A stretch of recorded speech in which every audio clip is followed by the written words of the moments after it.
हाँ, तो बच्चों आज हम सीखने जा रहे हैं एक नया चैप्टर वेक्टर अलजेब्रा।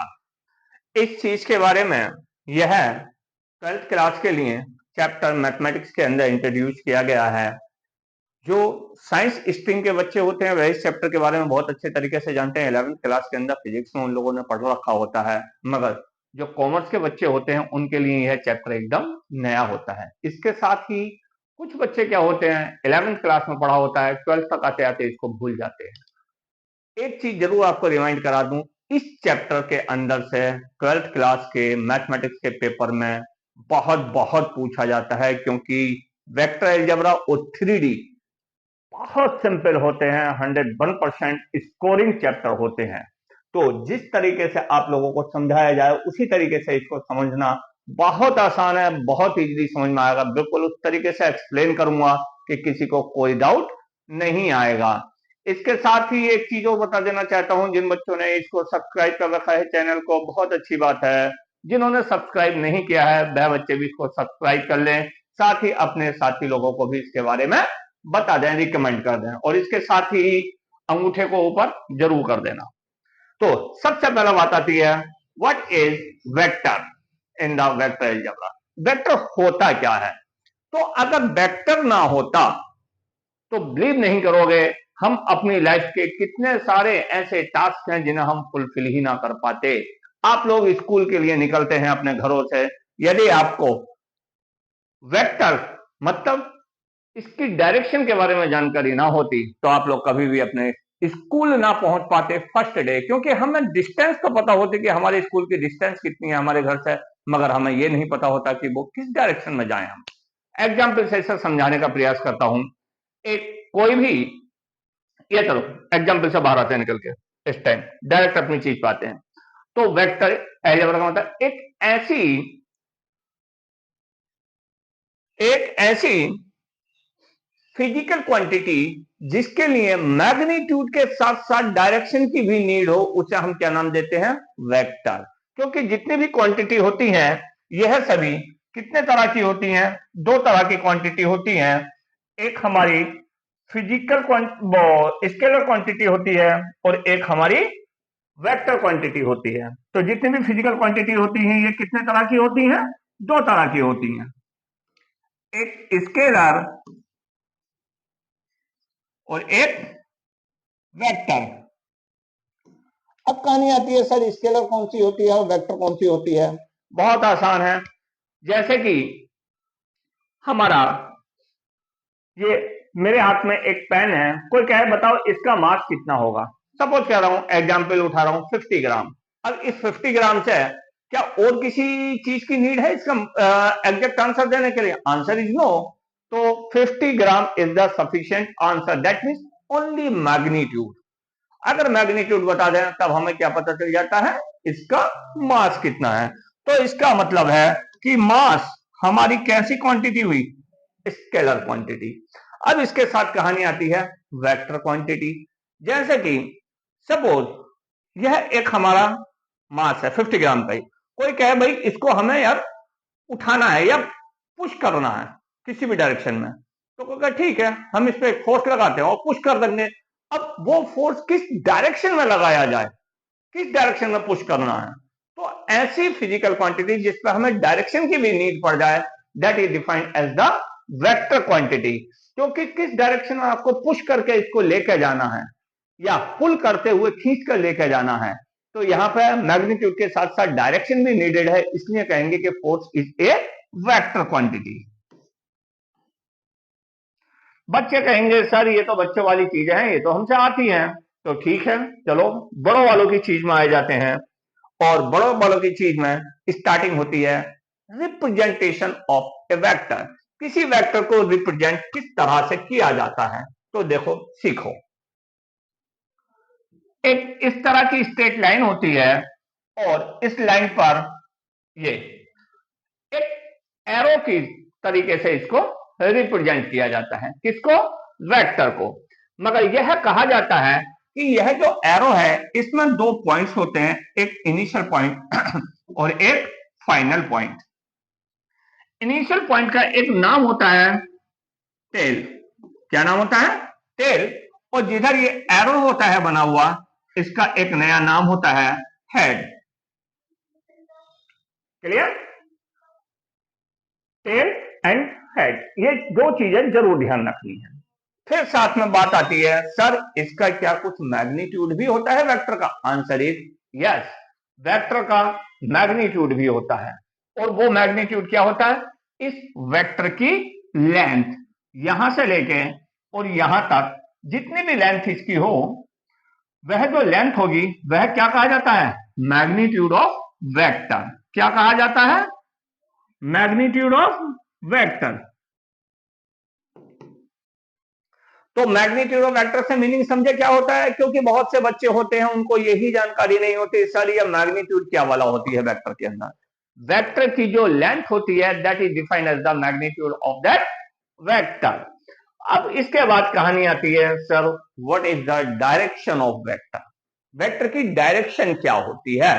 तो यहां पे तो सपोज ये दो पॉइंट हैं ए एंड बी, तब हम कहेंगे टेल से हेड की तरफ जो है यही वेक्टर की डायरेक्शन है, means A to B is the direction of this vector. But कोई कहे सर थीटा की टर्म्स में कैसे डिफाइन करोगे, इन सारी टर्म्स में इसको कैसे डिफाइन करोगे? तो वो सारी चीजें आने वाले लेक्चर्स के अंदर सारी चीजें बिल्कुल एकदम neat and clean clear crystal होती चली जाएंगी।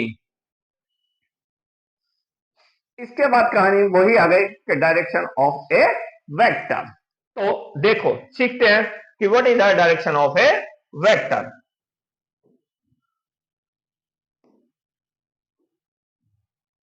जैसे कि हमने ये दो एक्सिस बना रहा हूं मैं अभी, X axis and Y axis, और सपोज कोई वेक्टर है, लाइक ये दिया हुआ है और ये है vector A to vector B, vector A भी दिया हुआ है इस तरीके से। तब हम देखेंगे कि ये कितने डिग्री का एंगल यहां से फॉर्म कर रहा है फ्रॉम द एक्स एक्सिस, और कहेंगे कि this is the direction of the vector A with respect to X. X के साथ कितने का एंगल बना रहा है वेक्टर, उस पर डिपेंड करती है।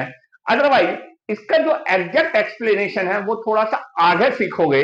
ये तो एक रफली आइडिया देने के लिए मैंने बताया, ये एक्चुअल एक्सप्लेनेशन इसका नहीं है। तो नेगेटिव वेक्टर क्या होता है? क्या चीज? नेगेटिव वेक्टर क्या होता है? जैसे कि मान लो ये कोई भी एक वेक्टर था, वेक्टर ए एंड बी, तो इसका जो लेंथ उतनी ही हो, क्या हो? लेंथ एकदम उतनी ही होनी चाहिए, उसके जस्ट ऑपोजिट डायरेक्शन होनी चाहिए। ऑपोजिट में बना दो, उसी के पैरेलल एकदम ऑपोजिट, तब हम इसे कहेंगे इसका नेगेटिव ये है। इसको लिखने का एक तरीका होता है, ए बी के ऊपर एक छोटा सा एरो लगा देते हैं। ए और बी जहां से शुरू हुआ जहां तक खत्म हुआ है, उन दोनों लेटर्स को लिखकर और ऊपर क्या लगा देते हैं? छोटा सा एरो। ये रिप्रेजेंटेशन होता है किसी का भी, और हम बोलते हैं this is the vector A B. तो यह जो वेक्टर है, मान लो फर्जी कह रहा हूं उठा के वैसे ही, सी एंड डी, ये कोई दो हमारे क्या है? पोजीशंस हैं। जहां से शुरू हुआ उसको सी बोला, जहां गया उसको डी बोला। तो यह जो वेक्टर सी डी कहा जाएगा, सी डी क्यों कहा समझ रहे हो ना? सी से स्टार्ट हुआ डी तक गया है, तो यह कहा जाएगा वेक्टर ए बी का, किसका? वेक्टर ए बी का just negative. Vector A B का हम क्या कहेंगे? इसको नेगेटिव वेक्टर कहेंगे। किसको? इस वेक्टर सी डी को। क्यों कहेंगे नेगेटिव? ये देखो, इसकी लेंथ मतलब मैग्नीट्यूड एकदम इक्वल है, और डायरेक्शन जस्ट ऑपोजिट है दोनों के एक दूसरे के। तो इसलिए जो नीचे वाला वेक्टर हुआ वो ऊपर वाले का क्या कहा गया? Negative vector. तो vector C D is negative of vector A B. या इसी तरीके से अब हम वेक्टर ए बी को भी लिख सकते थे। अगर ये सी डी है,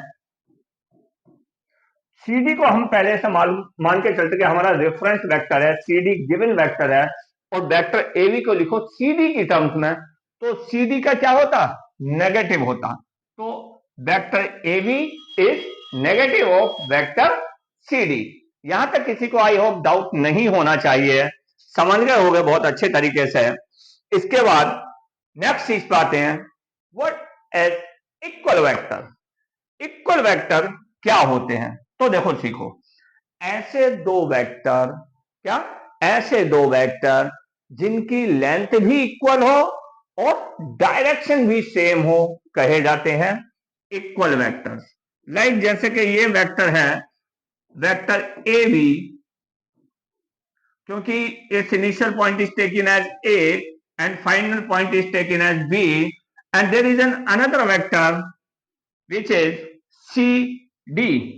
Both have the same direction and have the same magnitude. So this is the vector C D.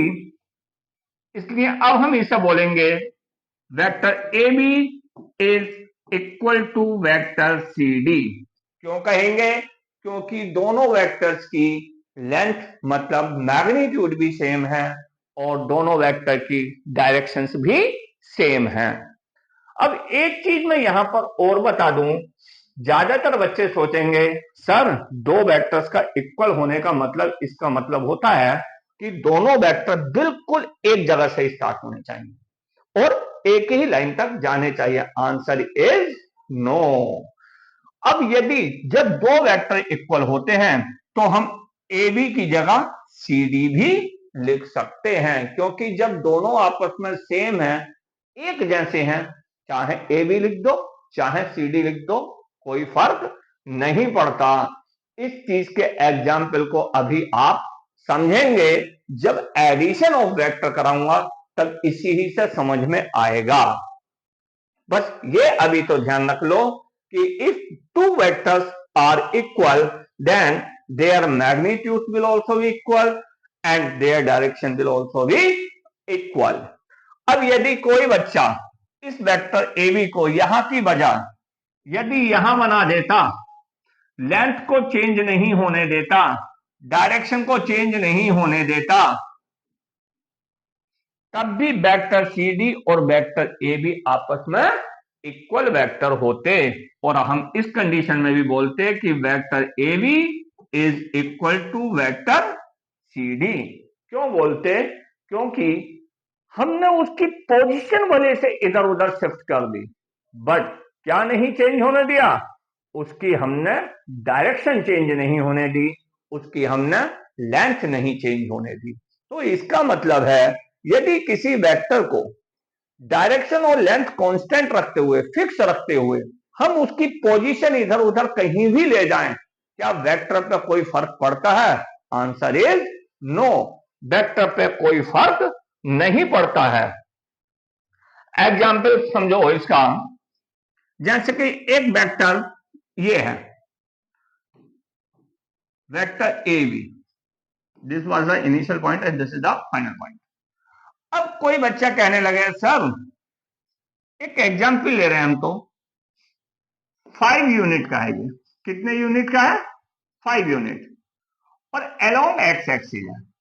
किधर है? Along x axis.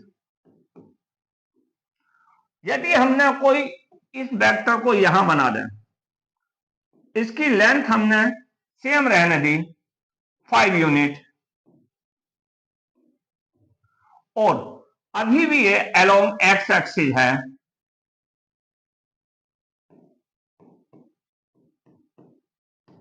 अभी भी ये अलोंग एक्स एक्सिस है, तो क्या सर ये दोनों वेक्टर सेम ही वेक्टर हैं, इक्वल वेक्टर हैं? Answer is yes. ये वेक्टर भी हमारा क्या कहा जाएगा? वेक्टर ए बी कहा जाएगा। इसमें आई होप कोई डाउट बच्चों को नहीं होना चाहिए। यदि किसी बच्चे को इक्वल वेक्टर की डेफिनेशन में कोई डाउट हो तो आराम से कमेंट में लिख के पूछ सकते हो, एक्सप्लेन कर दूंगा दोबारा से।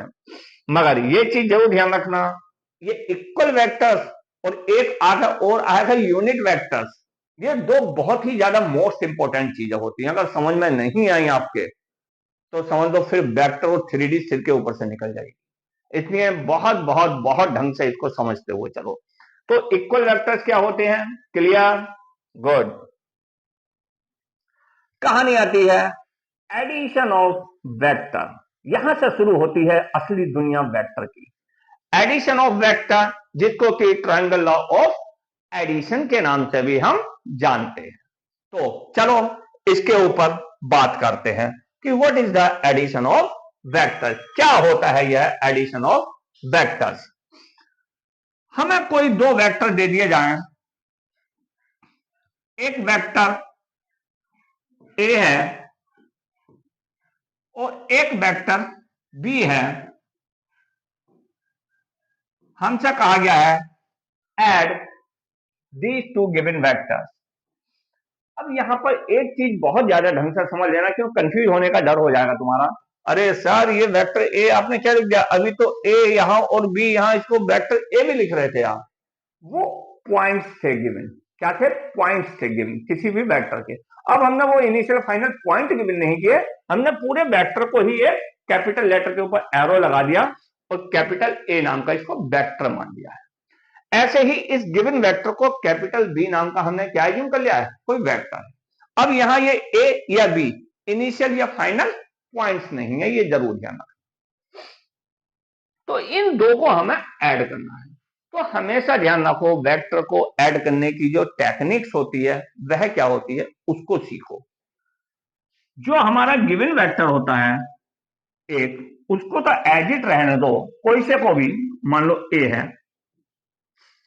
और जो वेक्टर बी है उसको इस तरह शिफ्ट करो कि उसकी लेंथ मतलब मैग्नीट्यूड भी चेंज ना हो और उसकी डायरेक्शन भी चेंज ना हो।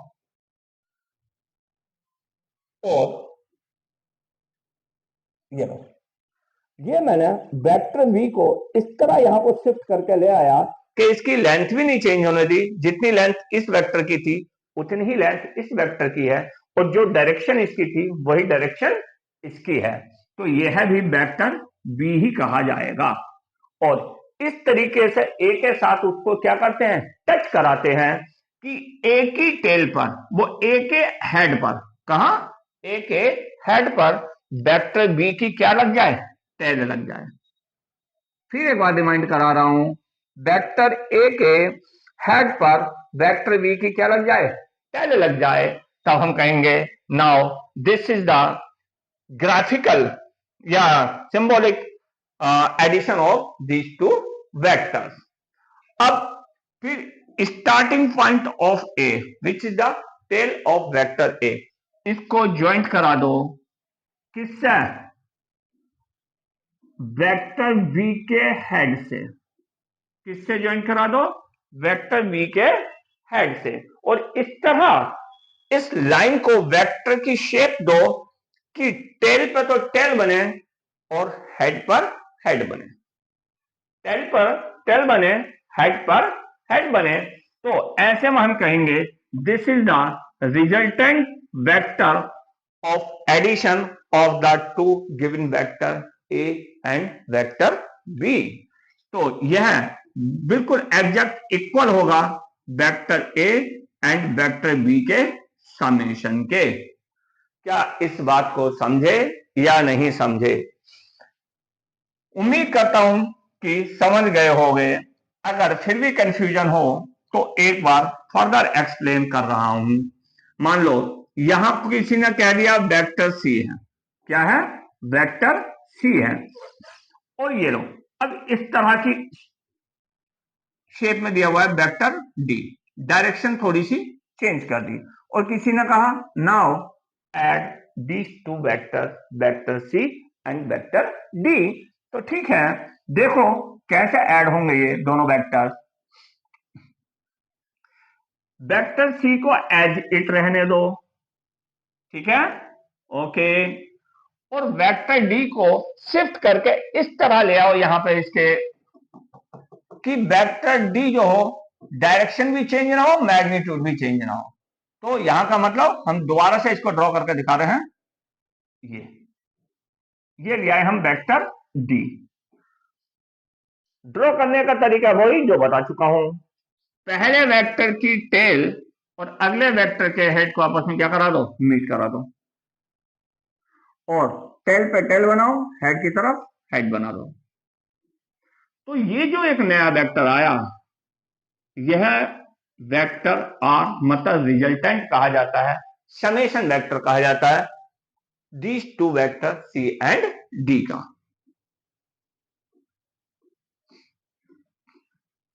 आई होप यह बात आप लोगों के समझ में बहुत ढंग से आ गई होगी कि किन्हीं टू वेक्टर्स को ऐड कैसे करते हैं हम। ठीक है, अगर ये बात समझ में आ गई तो दुनिया अभी खत्म नहीं हुई है वेक्टर की, फिर कहानी शुरू होती है सबट्रैक्शन ऑफ टू वेक्टर। हम दो वेक्टर्स को कैसे सबट्रैक्ट करेंगे, तो देखो सीखो इस बात को, कैसे हम टू वेक्टर्स को सबट्रैक्ट करते हैं। जैसे कि हमें कोई एक वेक्टर ए दे दिया जाए, फिर से मैं वही एग्जांपल उठा रहा हूं पहले जैसे ही, और किसी ने कहा कि भाई ये जो वेक्टर बी है हमें इनका सबट्रैक्शन चाहिए, ए से वेक्टर बी को सबट्रैक्ट करो। तो कॉन्सेप्ट एडिशन का ही चलेगा, किस तरह चलेगा सीखो।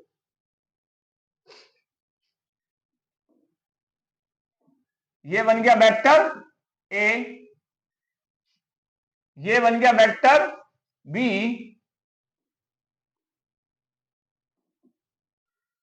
और हमको क्या करना था, हमको पता निकालना है vector A minus vector B, इसको ड्रॉ करना है।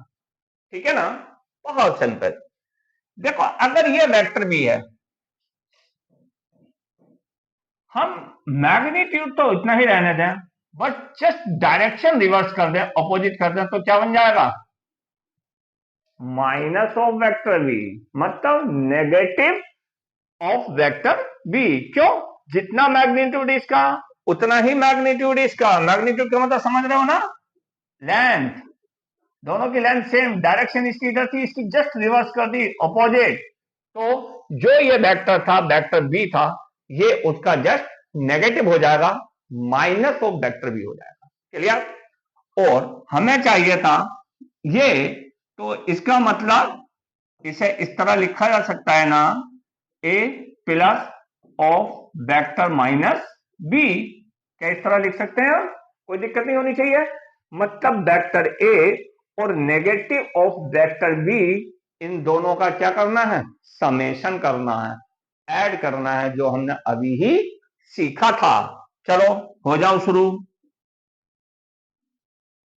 This is a vector A, clear, this is minus vector B. Confuse मत हो जाना, फिर कह रहा हूं ब्रैकेट के अंदर लिखे जा रहा हूं मैं कि सर बी तो इधर था, आपने ये कैसे बना दिया।